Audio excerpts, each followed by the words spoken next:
first. Yep. Yep. And that's from Ezekiel. Yep. All right. Okay, good. We're on board. I'm on the right page. Good. It's only 6 minutes Okay. after we start. Okay. You want to go, I'll Rudy? start with the Lucy? Haftarah if you'd like. Okay. Yes. Alrighty. The word of the Eternal came to me saying, now you mortal, are you ready to arraign the city of blood? Make her know all her abominable deeds. Now say, thus says the eternal God, city in whose midst blood is shed, whose time will come, city where idols are made to her own defilement. You are guilty for the blood of your own that you have shed. You are defiled by the idols you have made. Your time is up. Your day of doom has come. Therefore, I have made you a disgrace to the nations and a derision to all the countries.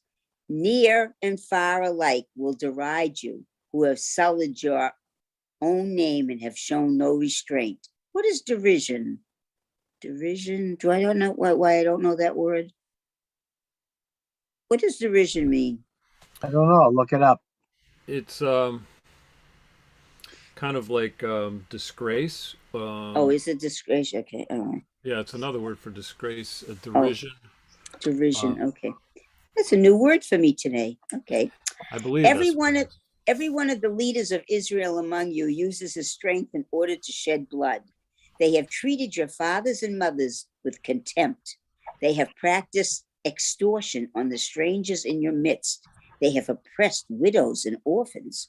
You despise my holy things and you profane my Sabbaths. You have slanderers among you, intent on shedding blood. People eat. Eat what? People eat sacrifices to idols on mountaintops. They do lewd things among you. They uncover their father's nakedness and ravage menstruating women. One man commits an abominable act with his neighbor's wife. Another obscenely defiles his daughter-in-law. A third has sex with his own sister, his father's daughter. People among you take bribes to shed blood. You take usurious interest and you have injured your neighbors through extortion, completely forgetting me, says the eternal God. Now, then I clap my hand to the dishonest prophets you have made and the bloodletting you have caused. Will your heart remain steady and your hand be firm when the days come for me to deal with you? I, the eternal, have spoken and I will do it. I will scatter you among the nations and disperse you in foreign lands. I will purge you of all your impure ways. When you are profaned before the nations, you shall know that I am the eternal. The word of the eternal came to me, saying, mortal, the house of Israel has become base metal to me. All of them, copper, tin, iron, lead, even silver, have come into the furnace. Therefore, says the eternal God, because you all became base metal, I will gather you up into the midst of Jerusalem. Is that the end? Yeah. Yeah, I guess it's the end. That's pretty Wow, harsh stuff. he's a pretty upset God right now. Okay, He's derision means ridicule. ridicule. Merriam-Webster says Okay, There you good. ridicule. go. Very There good. you go. Excellent. Thank you. Thank you, That sounds Doctor. like some good fire and brimstone, though. I like Yeah, I'm that. saying this Oh, is fire and absolutely. brimstone, Yeah. and what's interesting is I was just watching something on, I don't know, some channel 2 or something, and they were showing an interesting interpretation of Moses and how, when you think about that, he had nobody supporting him after he sees them building the idols. They were talking about why did he even have any more faith in anybody, after what happened. He had to go back up and get another 2 sets of tablets and had to explain to God, please give him another chance, because God was like pretty furious with them. Yeah. So it's like he was really did things that were way above what you would think of a human being. It was like they say that the reason why he had to be buried and nobody knew where he was is because God really took care of him in the end when he died. And they said that it was because God understood that he was all alone. He really was all alone. But it was His sister, all, wasn't it also though so that people wouldn't like what like worship him as a god, like his Well, yeah, burial he place. didn't want to be worshipped as a god. He just wanted to be appreciated, and that's what the commentary was in this program. They were saying that he just wanted to be appreciated after all he had done, and he not appreciated like an ego, but like can you see what I'm doing to help you understand God and everything? And he was just it must have been the most loneliest moment in his life. Remember, Miriam died. And But it's always lonely at the top. yeah, and it was really he was really all alone. It's really interesting. I just thought that was interesting. Anyways, we're now on we're ACHAREI MOT. ACHAREI MOT, ACHAREI Leviticus MOT. 16 to 1 through 5. So this is so what we just read came probably centuries after the Torah was written. It's like 6 centuries BC, Yeah. something like that. Yeah. So here we have, this is when God first lays down the law, and then 6 centuries later, what are they doing? Or whatever. They're not following. Well, look at us today. What are we doing? We're all doing crazy stuff too. So did we There learn we go. anything from 6? Yeah, it's really interesting. That's right. Okay, here You're we go. absolutely right. All yeah, right, it's true. We still don't learn. The Eternal One spoke to Moses after the death of the 2 sons of Aaron, who died when they drew too close to the presence of the Eternal. The Eternal One said to Moses, "Tell your brother Aaron that he's not to come at will into the shrine behind the curtain in front of the cover that is upon the ark, lest he die, for I appear in the cloud over the cover. Thus only shall Aaron enter the shrine with a bull of the herd for a purgation offering and a ram for a burnt offering. He shall be dressed in a sacral linen tunic with linen breeches next to his flesh, and be girt with a linen sash, and he shall wear a linen turban. They are sacral vestments. He shall bathe his body in water and then put them on." And from the Israelite community, he shall take 2 he-goats for a purgation offering and a ram for a burnt offering. Aaron is to offer his own bull of purgation offering to make expiation for himself and for his household. Aaron shall take the 2 he-goats and let them stand before the Eternal at the entrance of the tent of meeting. And he shall place lots upon the 2 goats, one marked for the Eternal and the other marked for Azazel. Aaron shall bring forward the goat designated by lot for the Eternal, which he is to offer as a purgation offering, while the goat designated by lot for Azazel shall be left standing alive before the Eternal to make expiation with it and to send it off to the wilderness for Azazel. Aaron shall then offer his bull of purgation offering to make expiation for himself and his household. He shall slaughter his bull of purgation offering, and he shall take a panful of glowing coals scooped from the altar before the Eternal, and 2 handfuls of finely ground aromatic incense, and bring this behind the curtain. He shall put the incense on the fire before the Eternal, so that the cloud from the incense screens the cover that is over the ark of the pact, lest he die.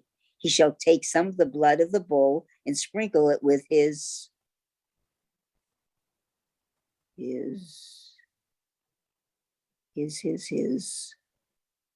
finger over the cover on the east side, and in front of the cover he shall sprinkle some of the blood with his finger 7 times.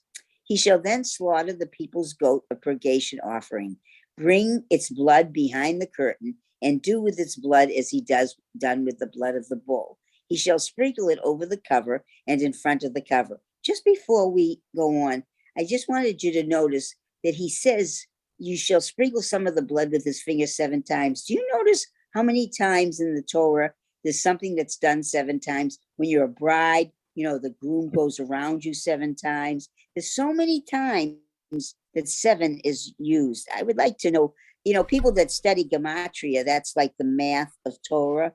There's a whole reason for that, but my husband would have known, but I don't know. But anyways, I'm just noticing there's a lot of times there's 7, if you notice. 7 days of a week. Yeah. Well, there's a lot of 7s. Yeah, The, Shemitah 7 years. There's a lot of things with 7. Thus he shall purge the shrine of the impurity and transgression of the Israelites, whatever their sins, and he shall do the same for the tent of meeting, which abides with them in the midst of their impurity. When he goes in to make expiation in the shrine, nobody else shall be in the tent of meeting until he comes out. When he has made expiation for himself and his household and for the whole congregation of Israel, he shall go out to the altar that is before the Eternal and purge it. He shall take some of the blood of the bull and of the goat and apply it to each of the horns of the altar. And the rest of the blood he shall sprinkle on it with his finger 7 times. Thus he shall purify it of the defilement of the Israelites and consecrate it. When he has finished purging the shrine, the tent of meeting, and the altar, the live goat shall be brought forward. Aaron shall lay both his hands upon the head of the live goat and confess over it all the iniquities and transgressions of the Israelites, whatever their sins, putting them on the head of the goat, and it shall be sent off to the wilderness through a designated agent. Thus the goat shall carry on all their iniquities to an inaccessible region, and the goat shall be set free in the wilderness. And Aaron shall go to the tent of meeting, take off the linen vestments that he put on when he entered the shrine, and leave them there. He shall bathe his body in water to the holy precinct and put on his vestments. Then he shall come out and offer his burnt offering and the burnt offering of the people, making expiation for himself and for the people. The fat of the purgation offering he shall turn into smoke on the altar. The one who set the Azazel goat free shall wash those clothes and bathe the body in water, and after that may re-enter the camp. The bull of purgation offering and the goat of purgation offering, whose blood was brought in to purge the shrine, shall be taken outside the camp, and their hides, flesh, and dung shall be consumed in fire. The one who burned them shall wash these clothes and bathe the body in water, and after that may re-enter the camp. And this shall be to you a law for all time. In the 7th month, 7 again, on the 10th day of the month, you shall practice self-denial, and you shall do no manner of work, neither the citizen nor the alien. The alien something. The alien who resides among you. For on this day atonement shall be made for you to purify you of all your sins. You shall be pure before the Eternal. Is this supposed to be at Yom Kippur time? There you Rosh go. Hashanah. Yeah. Rosh Rosh Hashanah. Hashanah. Rosh Hashanah first. Okay, yeah. Day It of shall Atonement. be a Sabbath of complete rest for you, and shall practice self-denial. It is a law for all time. The priest who has been anointed and ordained to serve as a priest in place of his father shall make expiation. He shall put on the linen vestments, the sacral vestments. He shall purge the innermost shrine. He shall purge the tent of meeting and the altar, and he shall make expiation for the priests and for all the people of the congregation. This shall be to you a law for all time, to make atonement for the Israelites for all their sins once a year. And Moses did as the Eternal had commanded him. The Eternal One spoke to, can you bring this up a little? Oh, no, I'm sorry. That is actually Yom Kippur because it's the first day of the 7th It is month. Yom Kippur because you Right. have to fast. The Yeah. 10th And day, the Moses first did as day the is Rosh Eternal had Hashanah. commanded him. Is that the end? No, wait a minute. No. Okay, wait. 17:1. Oh, the Eternal One spoke to Moses, saying, speak to Aaron and his sons and to all the Israelite people and say to them, this is what the Eternal has commanded. If anyone of the house of Israel slaughters an ox or sheep or goat in the camp, or does go outside the camp and does not bring it to the entrance of the tent of meeting to present it as an offering to the Eternal before the Eternal's tabernacle, blood guilt shall be imputed to that party. Having shed blood, that person shall be cut off from among these people. This is in order that the Israelites may bring the sacrifices which they have been making in the open, that they may bring them before the Eternal to the priests at the entrance of the tent of meeting, and offer them as sacrifices of well-being to the Eternal. That the priest may dash the blood against the altar of the Eternal at the entrance of the tent of meeting, and turn the fat into smoke as a pleasing odor to the Eternal. and that they may offer their sacrifices no more to the goat demons after whom they stray. This shall be to them a law for all time throughout the ages. Say to them further, if any one of the house of Israel or of the strangers who reside among them offers a burnt offering or a sacrifice and does not bring it to the entrance of the tent of meeting to offer in the eternal, that person shall be cut off from their people, from this people. I just need to take a sip of water. Do you want to take a break? No, I just want to take a drink. That was it. Okay. And if any one of the house of Israel or of the strangers who reside among them partakes of any blood, I will set my face against the person who partakes of the blood. I will cut the person off from among kin. For the life of the flesh is in the blood, and I have assigned it to you for making expiation for your lives upon the altar. It is the blood as life that affects expiation. Therefore, I say to the Israelite people, no person among you shall partake of blood, nor shall the stranger who resides among you partake of blood. And if any Israelite or any stranger who resides among them hunts down an animal or a bird that may be eaten, that person shall pour out its blood and cover it with earth. For the life of all flesh, its blood is its life. For the life of all flesh, its blood is its life. Therefore, I say to thee. Oh, I just wanted to pause here for a second. Yeah. Because this one, as a Christian, I always think it's such a strange kind of thing that Jesus said when he died, is that he said, I offer my body and my blood for you as But I don't think Jesus said it. Somebody else said about him. I think of Dr. Ed, the hematologist. The life is the blood. Oh, wait a minute. I want to right? go back to I want to go back to what Mike just said. Mike, I don't believe that Jesus said that. I think somebody said that Jesus said that. Yeah, but it's kind of strange because there's so many symbols in Christianity that's kind of wrapped in Judaism, because when you first it's bread and wine, and also it's Jesus talks about body and blood. And so there's a lot of it, from my perspective anyway, comes from Melchizedek when he was Abraham's priest, and he was the priest in Salem, Shalom, which I believe becomes Jerusalem. He offered Abraham bread and wine, right? And then when God is giving these commandments about the blood, anyone that takes the blood, or the blood is the life itself.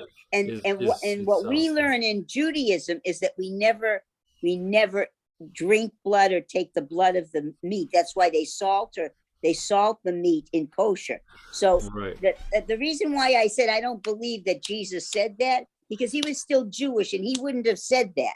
That my personal opinion is that that's where things got construed. I feel is that if Jesus was following Judaism, he wouldn't have said about his own blood. I know. It's funny because go ahead. I think it's Deuteronomy 2:25.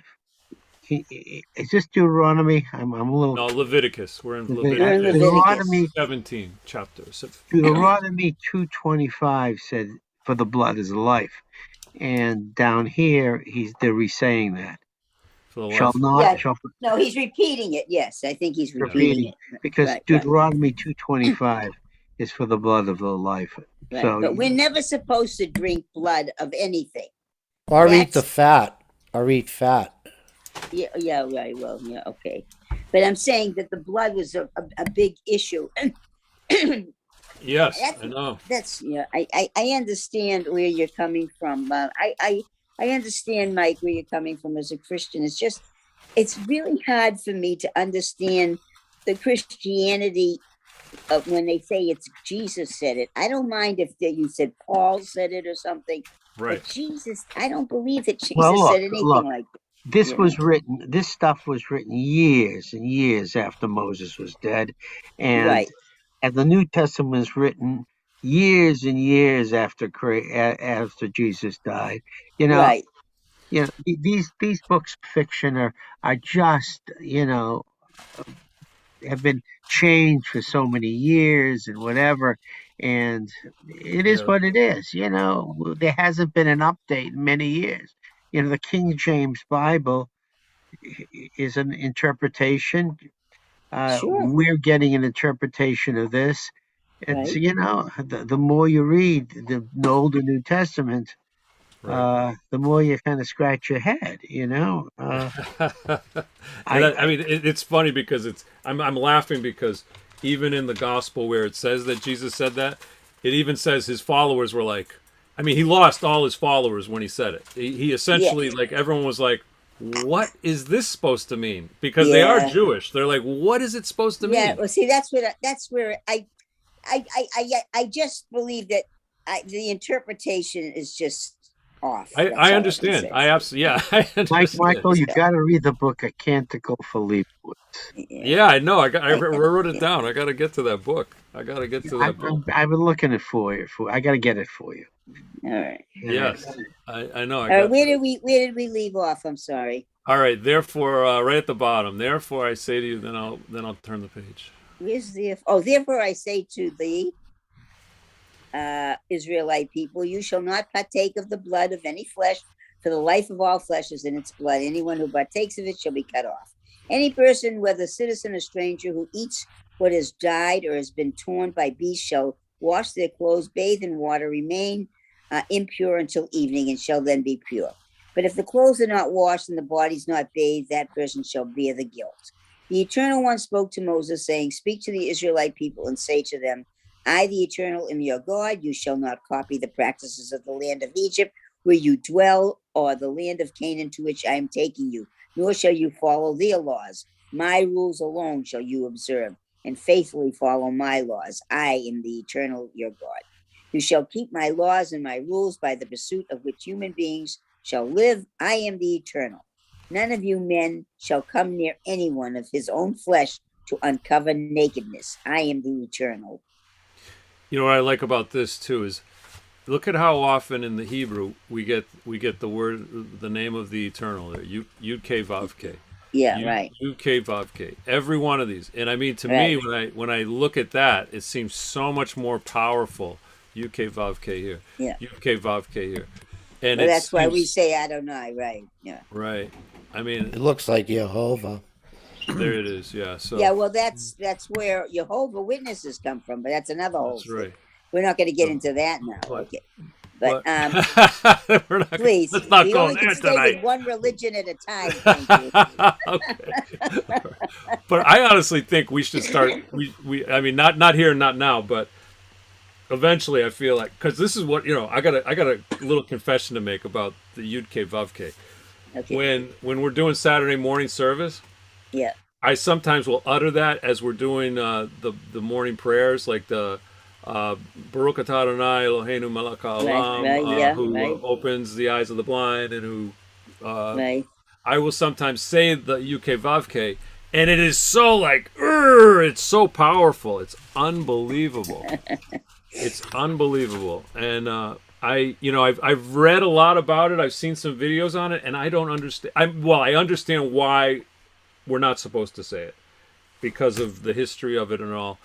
But I don't. I think we're allowed to move beyond it a little bit.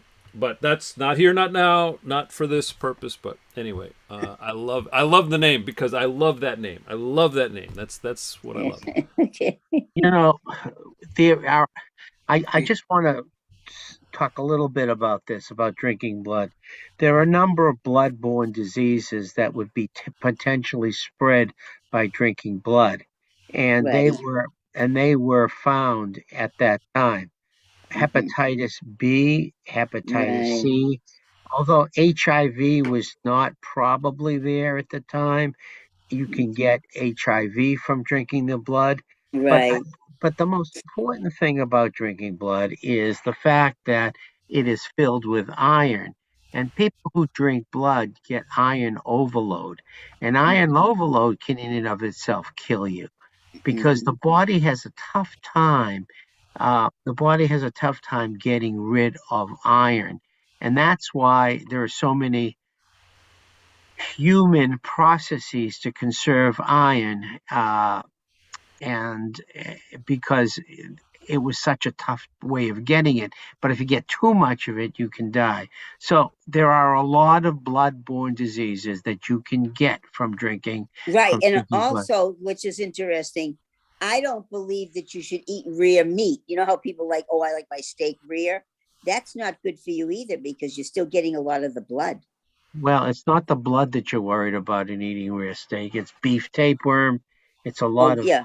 a But lot of it also is the iron. You're getting more iron with the rare. getting You more want, iron. But in the beef, you actually, the blood that you're getting in eating raw beef, and people do eat beef tartare. They do eat raw beef. yeah, right, But the issue is it's not a lot of iron that you're getting. But if you actually drink blood, you're getting huge amounts of Yeah, ferritin. I understand that. But I just think that whenever I even saw, as a kid, it's a funny thing with me. Whenever I saw the pink, even the pink in meat, I couldn't eat it. I always had to have medium well all the time. Well, I had this. I couldn't take the red, the pink stuff. They say, and I'm not part of that, you should only eat medium well to well. But but most people, the vast majority, are eating rare meat. So, but I know. the issue is, you got to understand, they probably saw someone get hepatitis C or hepatitis B and die, Yeah. Probably not HIV. I hear you on that. Yeah. So a lot of these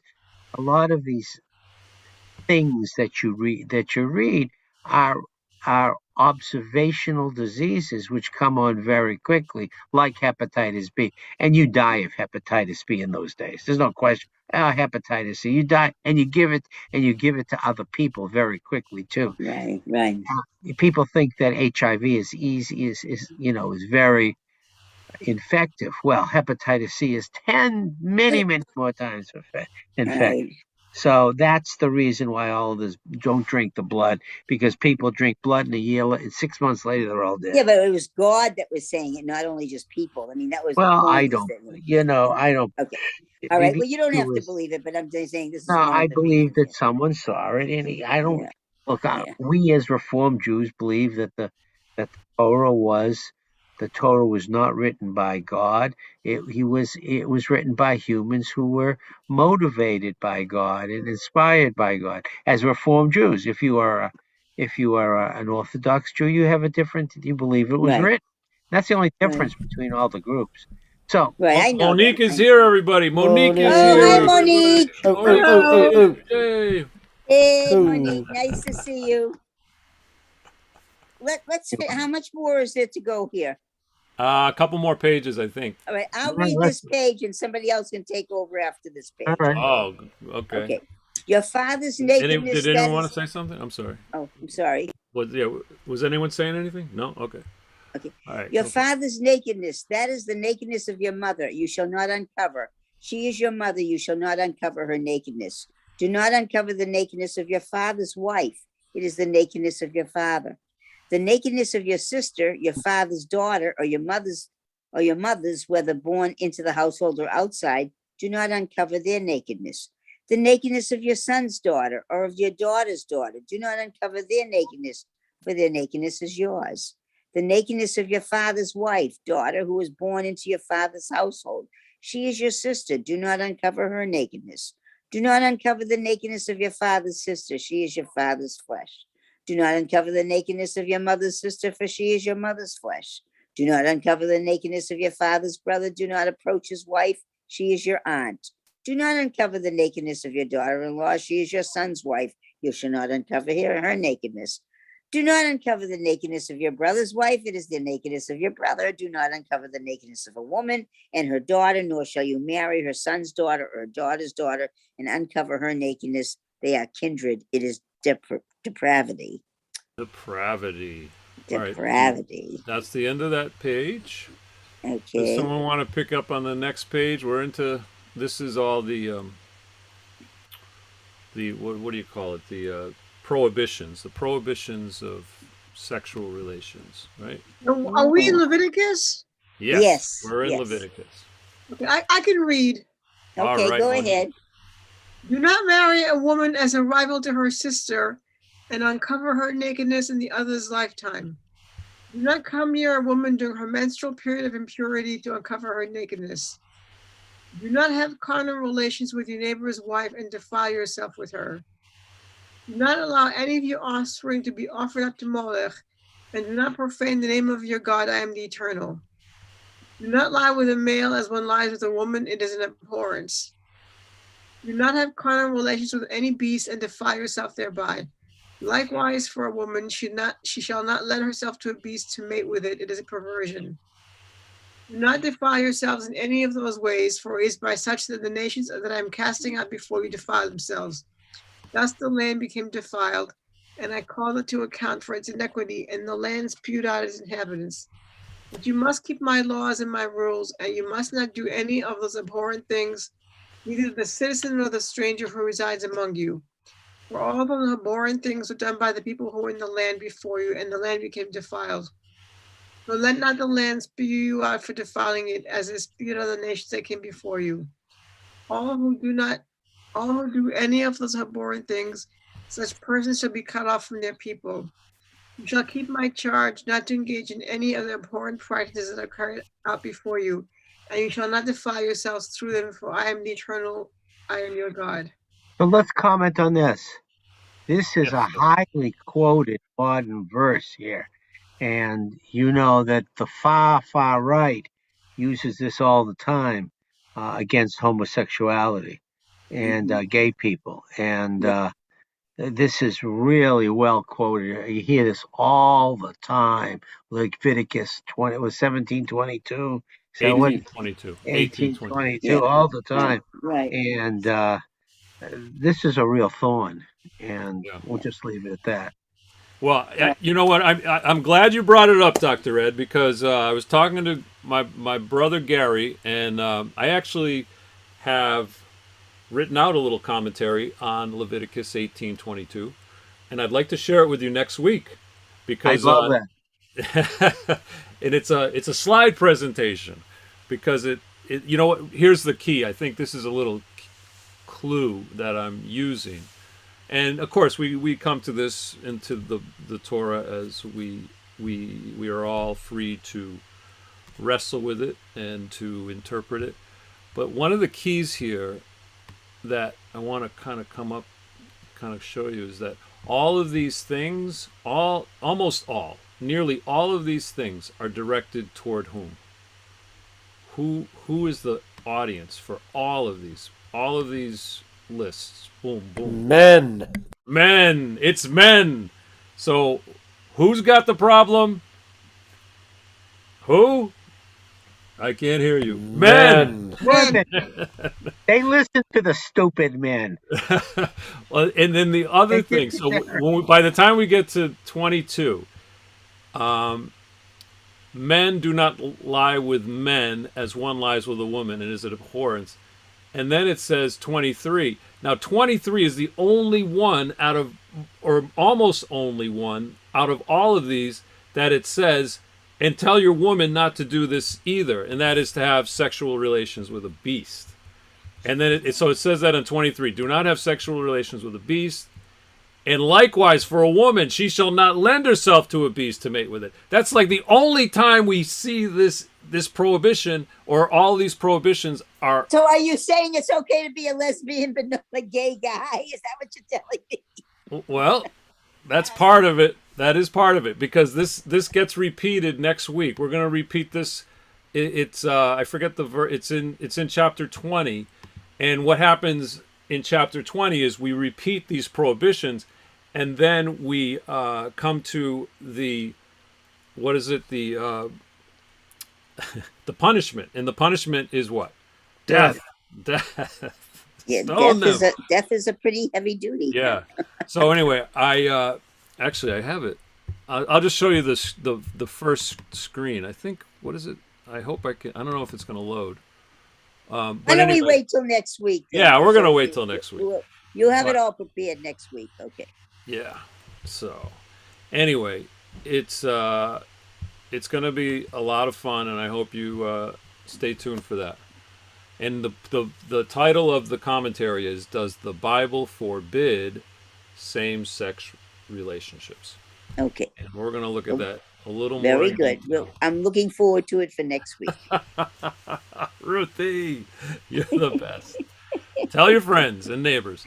But I Sure. do, again, I always like to look for the Yud K Vav K in the Hebrew, because it's just so great to see. But where did we leave off so that good old Monique can continue? That we finished. We finished this page. Yeah, Oh, and that's the end of page. the. Okay. Yeah. And there's our UK, and that's the end of the portion too, as well. Oh, so the end of the parsha already. Okay. Yeah. So anyway, Wow. this is going to be a lot of fun next week, and I'm sure it will be. So, okay, can I just ask you one personal question? So, Yes. what you learned from this whole side presentation, did that change your opinion about same-sex marriage? Well, you know, I mean, not marriage, same-sex sex, same sex, you know. Relationships, right? Relationships, yeah, right. Right. So, I've always felt like I've had gay friends, and I've always felt bad about Leviticus, those Right. verses in Leviticus, because I felt like, and I've talked to gay friends about this too, and they always kind of hem and haw around Leviticus, saying like, oh yeah, and it also says you can't drink blood and you can't do Yeah, this. right. But I think that, and I'm always one for, like, I want to read the text as the text and not try to say it's negative or positive of what the text is telling us. I think the text is telling us that there is a prohibition, and it's unusual, because I think it played in the example of that prohibition plays out in the story of Sodom and Gomorrah in a very dramatic way, of course, but there is a prohibition there, but it's a unique thing, and that's what the commentaries get involved in. Because and I looked at this just recently in the last year, I think last year or two, and the reason is because I really wanted gay people to be in love with the Torah. I mean, in love with the Bible, and just don't be afraid of it. And also to be able to be able to affirm who they are. I think. And again, I have this all kind of written out for next week, but it plays into who we are, because we are created both male and female, and I think that's another part of the context of where I'm going to go next week, because well, the part that I'm always interested in is that there's two parts. Some people think that gay people are not born that way; they choose that way. But I believe that there are people that are born gay, okay, and so that's where I have problems having to tell someone you can't be a certain way if they're born that way. You are born that way. It has nothing. It is not nature. It's nature. It's not nurture in any way. It's been disproven 100,000 times. Wait, what are you saying? What are you saying, Ed? Say that again, because you went over that too quickly. It's not nurture. It's nature. People do not learn to be gay. Well, I agree. I just said that. You and 10,000 biologists and psychologists and psychiatrists. I agree. I actually just agreed with what you just said. What I'm That's saying right. It's just is the way we talk to each other. That's how we talk here at Torah Underground. I just said I wasn't talking for myself. I just said to you, Ed, I believe it is from how you're born and not your choice. I just said that to you, and you thought I didn't say that. So no, I don't think he. No, I think I'm reading him like he was agreeing with you. It's just the way he. Oh, really? It didn't seem like he was agreeing. That's how we talk here. We talk like we're disagreeing when we're really in love with each other. Hear something different. No, I think that's absolutely right on, and I think when you when I go through the whole thing, it's going to be pretty clear what I think is happening, and what I think, and that's the other thing too, is that many gay people that I know, and I've read it elsewhere too, is they would never choose to be gay. They would. It's just too. Right. I agree. It's just I agree with absolutely. you. I it's agree like with you. and they've 100%. tried so hard to be heterosexual, and it's like, and I can even think of one of my best friends from college. Right. He actually tried to be a heterosexual for Oh, like right. one semester. A lot and of them are forced. and Listen, hold there's on. a lot Don't of gay interrupt. Don't people. interrupt, Ruthie. Oh, Ruthie, sorry. don't interrupt me. Okay, You can okay. talk. Hold on. Okay. Just a All second. right. I'm trying to make a point here. It's a really good point. You're gonna miss Okay. it if you interrupt. All right. So my friend, completely gay. When I met him, I'm like, oh yeah, this guy's gay, no problem. But that didn't bother me. And then, but he tried really hard not to be gay. And he had a girlfriend, and he like for one semester. And I remember seeing him walking around holding her hand, and it was just the most unusual sight I've ever seen in my Right. life. It was just like, it's not natural. That's just it's not him. It's not him. Right. He was trying. It was almost like he was like a little child with a friend. It wasn't like they were a romantic couple or anything. But okay, your point. No, the reason why I was just about to agree with you is what I was saying is that I had a friend. Listen to this. I have a very close friend who was married to a guy who all her marriage, she felt like he wasn't there for her sexually and everything. And they thought she always thought it was something wrong with her or the way he felt. And then finally he divorced her. And then she found out that he was gay and that he had relationships the whole time while she was married to him with men. And it was a shock to her because the whole time she was thinking that what was wrong with her, that he wasn't attracted to her. She was a beautiful woman. She's a very good friend of mine. She's a beautiful woman. And it was like, she couldn't understand that she tried everything. And so here is the opposite. The partner was trying to do everything to make her be as attractive as possible and as enticing and everything. And nothing was working until she found out that he was gay. Ruthie, did we not have a president of our temple who left his wife and married a man, and she left him and married a woman?